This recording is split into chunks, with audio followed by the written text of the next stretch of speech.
My family wants me to break up with my girlfriend after how she responded to my brother's prank. I have been dating my girlfriend, Lola, for about 2 years now, and overall things have been great. My brother Ian has always been pretty weird whenever she comes up or is around. Ian and I are very close, talking to each other daily, but the conversation will usually change gears right as I start talking about anything Lola related. I thought maybe he was jealous of the time I was spending with her or maybe a little crush on her. Still, whenever we'd get together, he'd make comments about our age gap, poke fun at me for simping, and joke about her sleep disorder. Ian's always enjoyed a good prank, either pranking or being pranked. He loves to laugh, and I genuinely believe that when he goes to prank people, he means it in a way to share the laughter. When he's tried to pull little pranks on Lola though, he does things that he figured out triggers her disorder, like making sudden loud sounds, jumping out to scare her, and one time I caught him before he was going to do the shaving cream sleep bit while she was taking a nap in the guest room. I warned him in more detail then that he shouldn't mess with her while she's sleeping, as interrupting her regulated cycles isn't good for her, and at the absolute best she's the worst kind of cranky when she's woken up. Ian looked like he understood, and I thought that was that.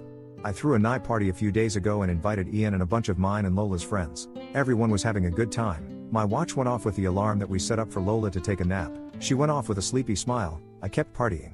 A while later we all heard a scream, followed soon after by cussing and something breaking. I panicked as it was from my room where Lola was, and I ran through, nearly kicking the door down, to find she shoved someone down and was yelling at them.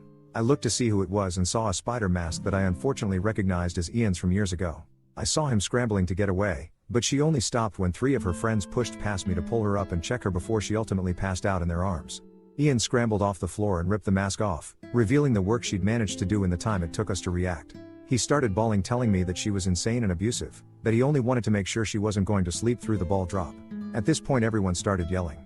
Ian looked terrified and kept repeating that she was crazy and that I shouldn't be with someone who could do this to her BF's brother. Some of my guys were yelling that if she did it to him she could do it to me.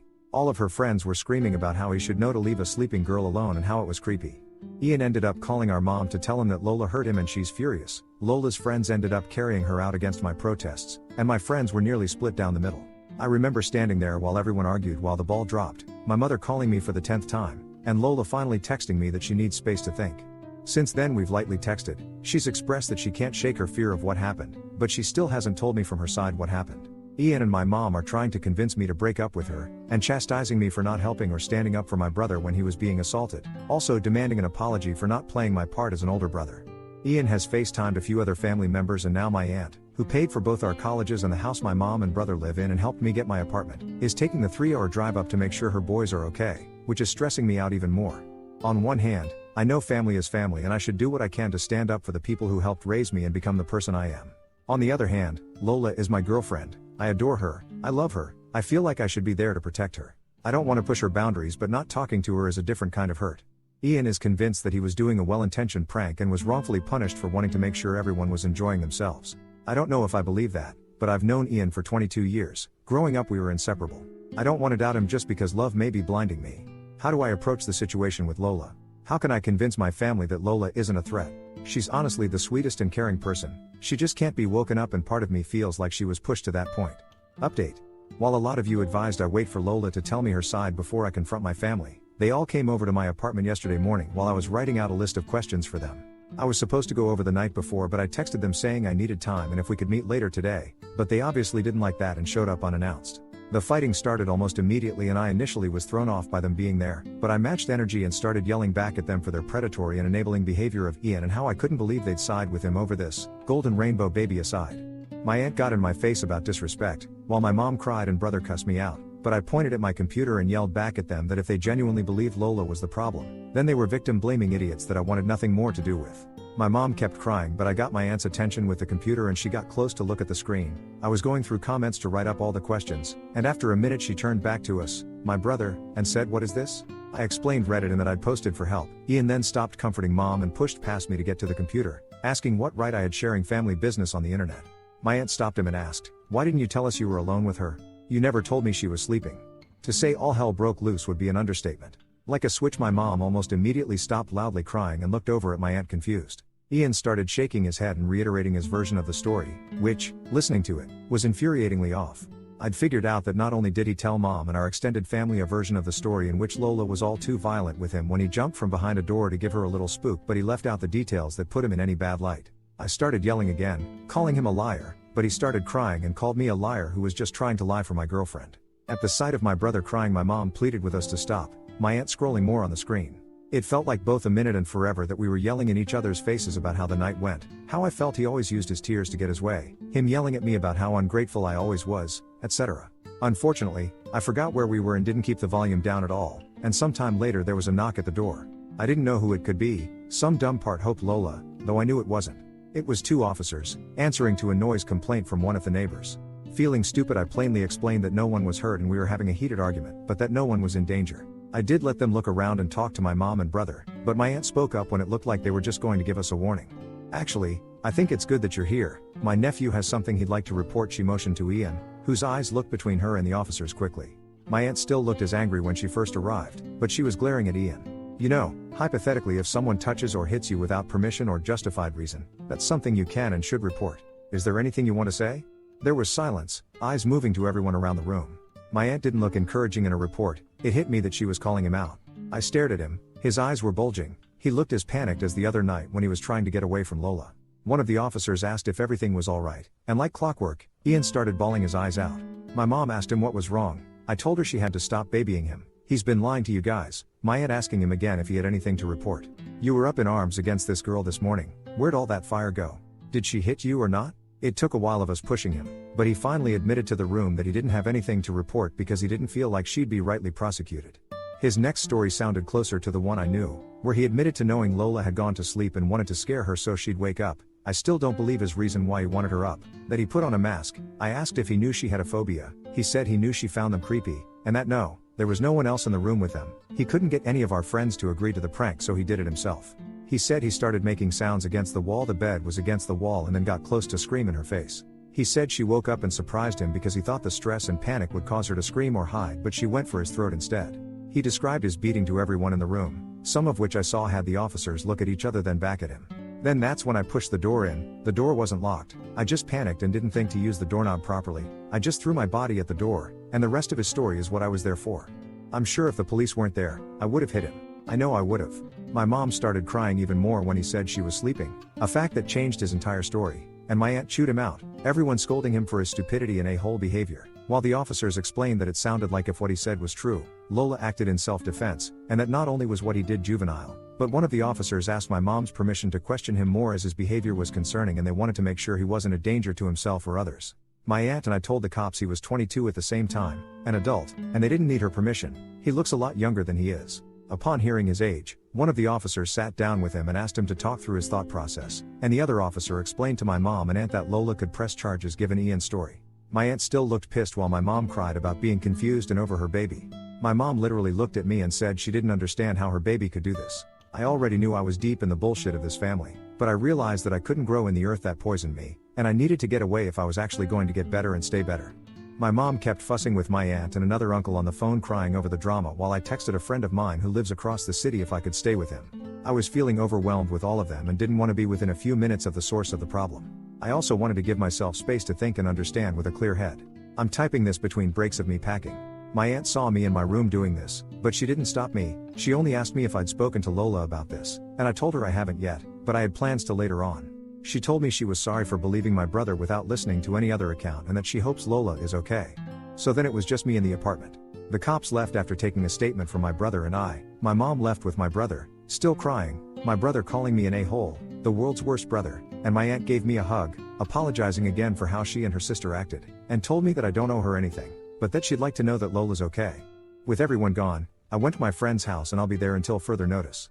He couldn't make it to the party but he heard about it from multiple people. As far as Lola, yes, I did meet with her yesterday. As excited as I was to see her, I know that most of you were telling me she was going to break up with me, so I'd been preparing for that. Whether I ended up single or not, I wanted to make sure she was okay above all.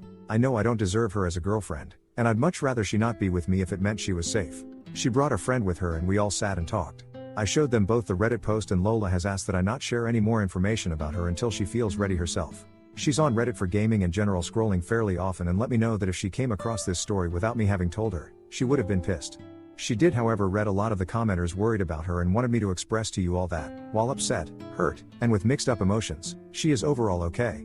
She doesn't like that I posted about her without at least giving her a heads up, but after I offered to take the post down, she only asks that I give her time and to leave her personal life and opinions out of anything beyond what I've already said here until she says otherwise. In short, she did break up with me, and when I told her about the police telling us that she could press charges, her friend laughed and told me that they were more than aware. She thanks everyone for their concern and told me she really hopes we both learn from this. This section was approved by her.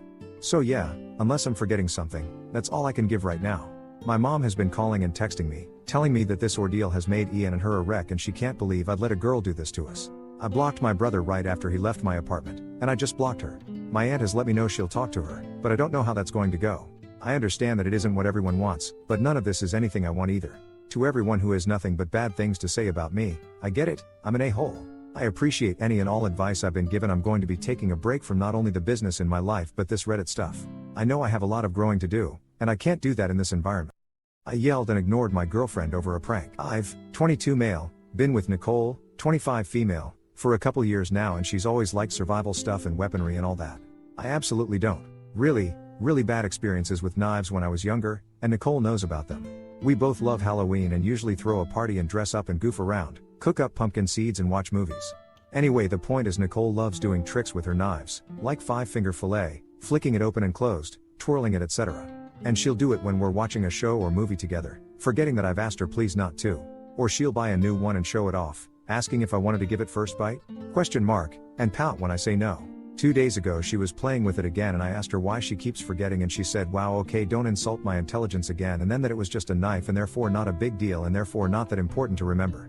After that, she put away the knife and we continued to have an okay night, but I was on edge and jumpy whenever she touched me.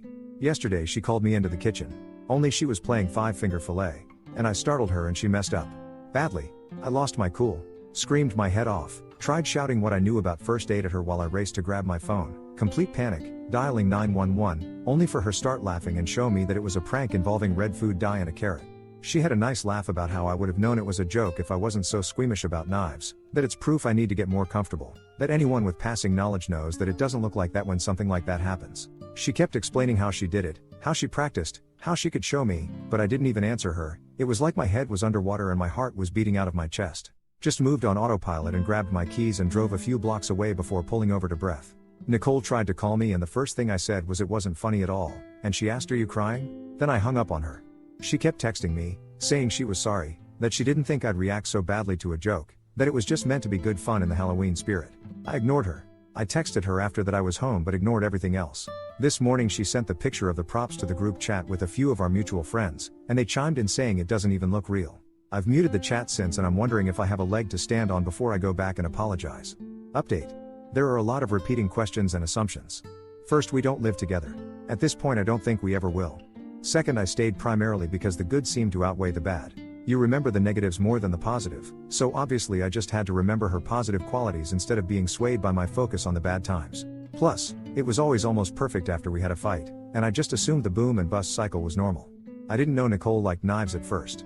A mutual friend, Crystal, who was in the group chat, and I met Crystal during a community college course, introduced us as I was new to the area, and at first Nicole and I hit it off as we had a lot of shared interests: music, art, outdoors activity, going antiquing, wine, food and cooking. Just a lot of things. We started dating and eventually went on a camping and hiking trip, where she used a knife to split some kindling and she was pointing it toward herself. I remember telling her to watch out and she had me to relax because she did it all the time. She asked me if I wanted to do it myself and I admitted I didn't like knives. Later in the trip we drank by the fire and talked, and that's when I told her about my trauma. She promised to protect me, and I remember that exactly because I had the mental image of her fending off a mugger and I joked that she was my hero. My trauma has been brought up after that point, and neither of us were drunk at the time. My knife issues typically don't impact my daily life except to make me more apt to be very slow in the kitchen when chopping things. It doesn't seem like abuse, especially when we're good. When it's bad, it's really rough.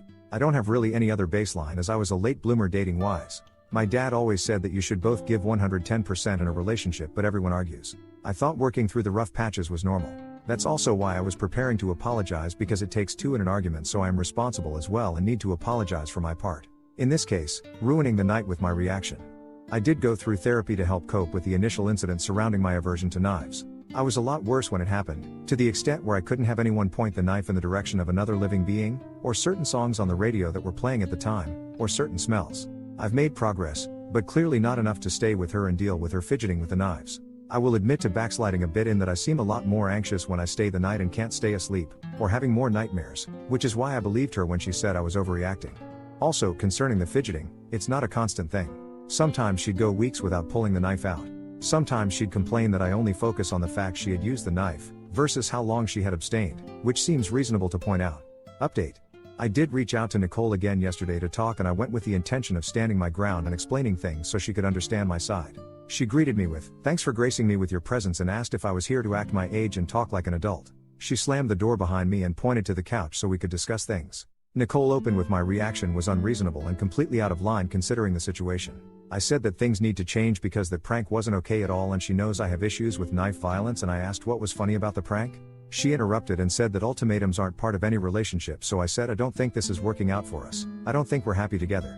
Nicole froze at first, and I started to explain that the knife thing and our respective stances being so different is not fair to either of us.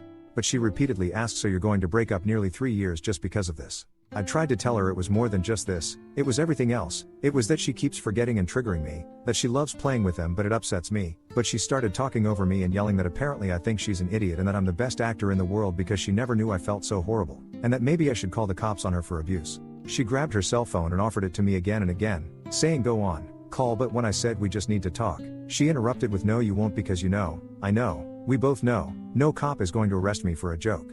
Also, I'm not very tall, 5 feet 9 inches, and she's only 5 feet 6 inches, but she was standing right in front of me while I was seated, so I couldn't get up without moving her. After throwing her phone on the couch next to me, she stormed into the kitchen shouting that she should get rid of all her knives because I'm so terrified. She threw a few into the sink and then the whole block of knives into the trash, the whole time asking what about this one? Too sharp? Too scary? When I flinched at the noises she said, "Oh, do you feel threatened? How do you think I feel when I have to defend myself against your feelings?" Nicole told me to quit crying, that I can't just use tears to manipulate her, and mocked me when I said please stop.